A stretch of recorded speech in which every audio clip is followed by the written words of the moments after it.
the nonprofit podcast powered by Donorbox. Donors don't just disappear, they disengage. But why? Was it the timing, the messaging, or maybe the lack of it? Waiting too long to reconnect turns a quiet lapse into a permanent loss. The key to winning donors back isn't another urgent appeal, it's something far more effective. If you've got lapsed donors, meaning donors who gave to you before but haven't in a while, then today's episode is for you. We are talking about how to reconnect with them in a way that feels natural, not pushy, and wins them back. Welcome to the Nonprofit Podcast. I'm Jenna, Education and Community Engagement Manager here at Donorbox. And we're here each week with practical actions you can use today to increase donations and take your nonprofit to the next level tomorrow. And joining me today is our amazing Donorbox fundraising strategist, Britton Stockert. Hey, Britton. Hey, Jenna. I'm so looking forward to this conversation. Me too. I think it's a really important one. And just so that we're all on the same page, when we say lapsed donors, we're not just talking about someone who's previously donated, right, Jenna? These are donors who haven't given within a set amount of time. What we mean here, Jenna, right, is a lapsed donor who they may have previously donated, but they haven't donated within a certain amount of time. And that might be 12 months, 24 months, or even longer. What we know is every nonprofit, they really define things a little bit differently. One thing, though, to remember is these are donors that they gave once, but they haven't given again.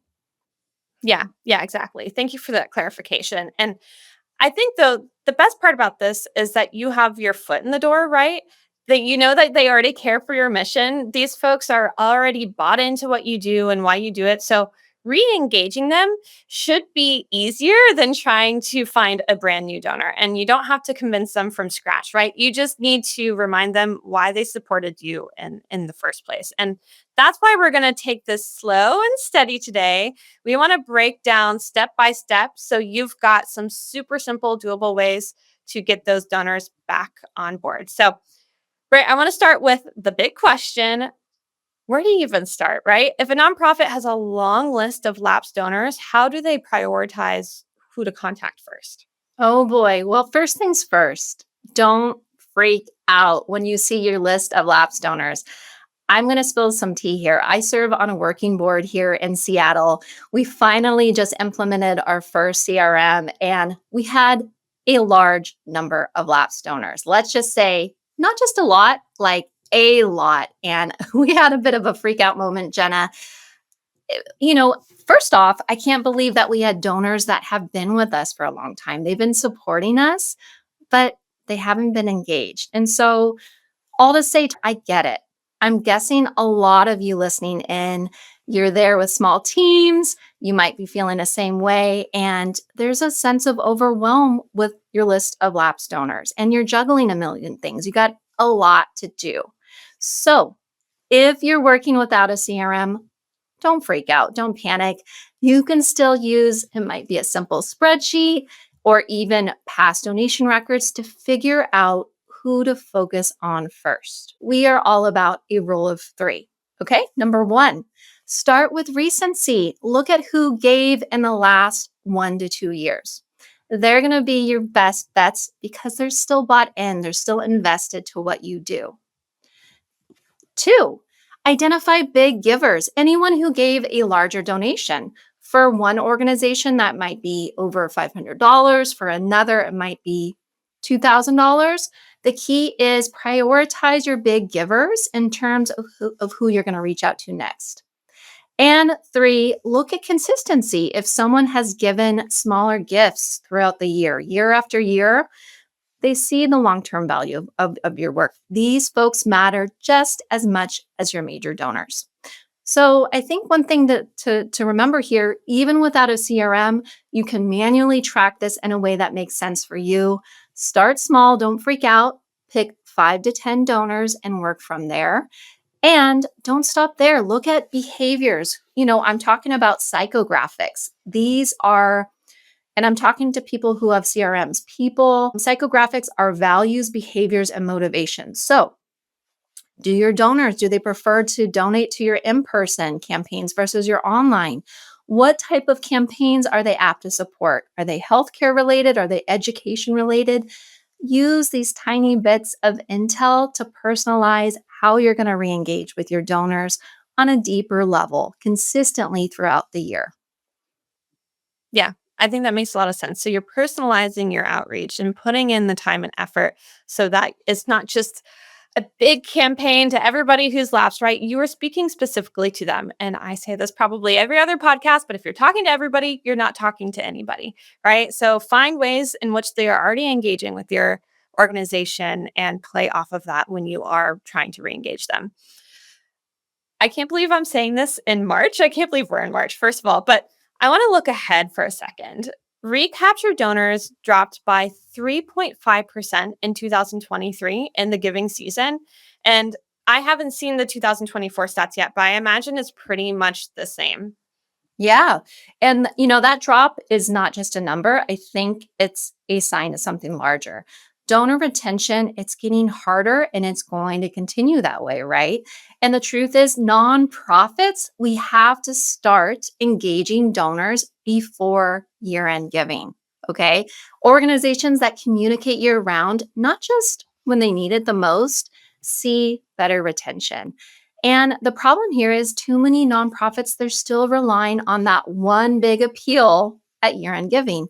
And we got to keep engaging throughout the year because otherwise, if we're engaging them one time, that leads to higher attrition. What we need to look at is how do we change that, Jenna? Yeah, absolutely. I think it's about consistency, like you said, not just urgency. When fundraisers start early and focus on re-engaging those lap donors, I think donors feel the difference, right? They see that it's not just the next ask, but it's about the relationship. And that's truly the key. When donors trust that they matter beyond their last gift, they are far more likely to stay connected. It's not about bombarding them, it's about steady, meaningful touch points. So little by little, that builds trust. And when the time comes, they're not just giving, they are actually invested, right? You're showing value. Slow and steady always, always, always wins. Always wins. That's such a great point, Jenna. And look, I know many of us feel uncomfortable reaching out, right? And maybe you're thinking, well, what if they don't want to hear from us? Or what if they're annoyed? Or what if? A lot of imposter syndrome. I would say, I think here's the thing. Most donors, they don't leave because they're upset. They just get busy. And this is where a thoughtful personal message, it's not going to feel intrusive. It's going to feel like just a nice welcome check-in. One other thing that I would like to add here too is, oh my goodness, we overestimate how much people remember us. I know, Jenna, a donor who hasn't heard from you in 18 months, they might barely remember you the last time they give. That's why re-engagement, it's all about nudging, reminding, and not persuading because people are busy. We need those gentle reminders. And I say to people who feel uncomfortable about reaching out because they are worried about that. I have had so many moments where people are like, "Oh, thank you so much for reminding me." Right? If you don't ask, the answer is always no. So it's just a good way to re-engage, right? Just keep that in mind. Like you said, people are busy. I've forgotten organizations that I've donated to before, and I'm always happy to get like the little packet in the mail or something like that. I'm like, oh yeah, that's why I did it, right? Okay. Now I want to focus on how do we actually reach out in a way that works? I mean, I think there's an elephant in the room.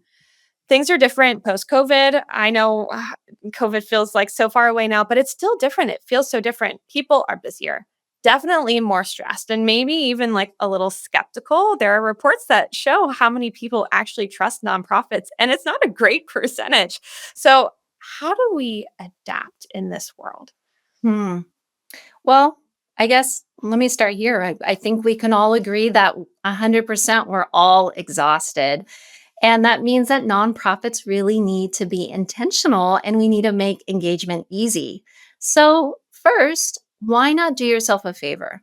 Ditch that generic email blast. Seriously, please. And, something for us not to overlook, phone calls, the old school phone calls actually work. Okay. I know I'm like cringing and oh my gosh, we love text, right? Some of us freak out with phone calls. They can be intimidating, but trust me, they are one of the most genuine, heartfelt ways to connect. We're not just talking the talk. Studies even show that phone calls with lapsed donors have a conversion rate of up to 20%. They work. And you don't need a script here. Just a quick reminder, there are a few key elements. We talk about personalization all the time. This is not an opportunity when you're connecting on the phone to ask for money. You're basically there to one, acknowledge and thank them, remind them why they cared in the first place, be very specific about how their past support has created impact and in what ways. But really, this is your opportunity to get creative of where you want to send them next. And this is a non-monetary ask, okay? And I'll give you some ideas. One other thing, though, too, is our donors, they appreciate transparency and authenticity. We talked about exhaustion just a few seconds ago. If your nonprofit has gone through some major challenges, but overcome those challenges, it might be a transition to a new leader. It might be, oh, we had to do away with the program, but oh my goodness, we pivoted and we introduced this program instead. Be very clear, be very transparent about those challenges. In terms of where donors want to be headed to next, it might be inviting them to a donor appreciation event. It might be inviting them to a community resource fair. Your invite on these phone calls, it's not to make an ask, it's to simply re-engage, to show a level of support that you're paying attention to them and re-inviting them to be a part of something next. Yeah. And you said a key word here, transparency, right? And during last week's episode with Maria Bryan, when we were talking about crisis storytelling, we talked about a formula to build trust. There's time, transparency, and thoughtfulness. You've captured all those things right there in what you said, right? You're thinking about how you want them to engage. You are giving them the time, right? You're giving them a phone call that's incredibly thoughtful, and then you're being transparent, and that will rebuild trust. Maybe they never lost trust, but maybe they just forgot how much they trusted you. And by the way, we'll be digging much deeper into donor stewardship best practices for phone and text engagement later this month, and that will be with Bart Lilly from Synergy. He'll be joining us, so keep an eye out for that episode. I'm really excited to dig deeper there. That'll be a fun one. Jenna, I am so looking forward to that conversation. It's going to be great. I would say if you feel like you're not ready for a phone call, no worries. That's where the power of text messages come in. They're quick, they're easy, they're not overwhelming. And, it might be sending a mini thank you video, heartfelt video from one of your teammates behind the scenes, or even one of your program recipients. Again, it's all about acknowledging, thanking the donor, tying their specific donation to a very specific outcome, and getting creative on where you want to send them next. Texts are great for that. Simple, short, and just meaningful. I've gotten text messages from organizations I've donated for, from like the executive directors, the development directors. And I can't tell you how seen that made me feel. Like, oh my gosh, they're texting me. How nice is that, right? So I love that tip too. If you're a little bit shy on the phone or you feel like you get nervous without a script, that's a great way to do it. And those short, authentic videos are always wonderful. Now, when it comes to the actual ask, how should nonprofits do that? How do they ask for the donation? We're talking about re-engagement, not asking. So how do we actually, when the time comes, ask for a donation? We're not here to guilt trip anyone, and you don't want to start with, give us more money, okay? Focus on, again, how can they stay involved in non-monetary ways? It's all about a journey of building relationships.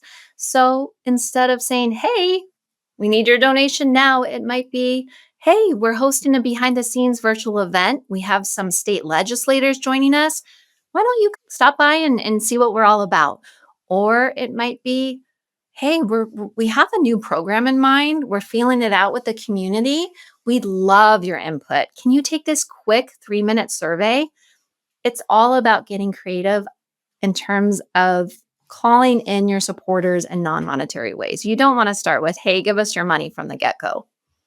Yeah, I love that. Giving donors a way to engage without pressure makes them more likely to come back on their own terms. And I'll add something here that comes to mind. You want to give them some space. If they don't re-engage right away, that is okay. People are responding at different speeds these days. So, you don't need to hold tight to that 24 or 72-hour immediate response. It takes time. And if you're following up too quickly, that can feel spammy and you might not ever get to re-engage them. So space is your friend here too. Yeah, I love that idea of space and giving grace and challenging this immediate urgency that we all have to respond within 48 hours, right? It's we're operating at very different speeds. Again, it's showing donors how important they are to your mission, how their continued support helps you do even more in a post-COVID world because we're all juggling a lot more. And we also know that life gets in the way. And so that's completely okay. Like we know that they haven't stopped caring. They just got busy. So keep it personal, keep it real, and keep showing them how much they matter. All right. So taking your advice and keeping it real, Britt, if there is one action our listeners should take today to start re-engaging their lapsed donors, what would you say that is? All about keeping it simple. Pick one lapsed donor and reach out today. One email, one phone call, one text, one handwritten note, one. Start somewhere. Again, doesn't have to be glammed up. And if you're feeling ambitious, you got to track it. Okay, I know not everyone has a CRM. Track it on your Excel spreadsheet. Small intentional steps, they really do add up. I love that. Just one today. No pressure. Just one. No excuses. I think that's a really delicate way to just start a big movement into re-engaging these folks. And by the way, we have got a helpful guide on how to win back lapsed donors from our Donorbox nonprofit blog. So we went ahead and linked that in the show notes. So check it out. Britt, thanks for sharing your insights today. As always, it's such a pleasure, Jenna. Thank you. And thank you for joining us on the Nonprofit Podcast. I hope you've left with the confidence to take one small step today that will make a big difference tomorrow. Be sure to click the download button on your podcast player, then leave the Nonprofit Podcast a review or give it a thumbs up if you're listening to the Nonprofit Podcast on YouTube. Your review helps others find us. You're here to help others. We're here to help you. Until next time, stay inspired. That warm feeling when you help someone, it's not just happiness, it's fulfillment. And we believe it should be available to everyone, from frontline heroes to first-time fundraisers. Our tools empower you to help others. This is our mission. This is Donorbox, helping you help others.